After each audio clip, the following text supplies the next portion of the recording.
প্রিয় ভাই, কোন কোন সময় দোয়া কবুল হয় সেই সময়গুলো একটু শুনে যান।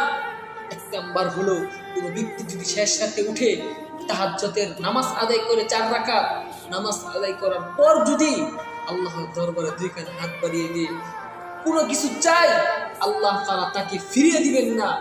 কেননা তখন আল্লাহ তাআলা ওই প্রথম আসমানে আসে, আসার পর বলে, ও বান্দা, ঘুম থেকে উঠো, তোমার কি প্রয়োজন আমার কাছে চাও, তোমার সকল হাজত আমি পূরণ করে দিব।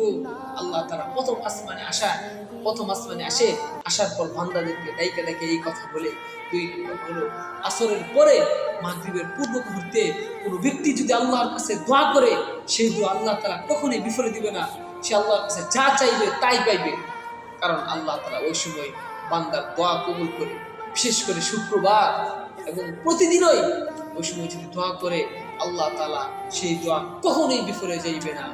তাহলে ভাই, বান্দার কাছে না চেয়ে আল্লাহর কাছে চাও। সময়গুলো বলে দিলাম, এই 2 সময় বিশেষ করে তুমি যে কোনো দোয়া করবা, আল্লাহ তাআলা সেই দোয়াই করে।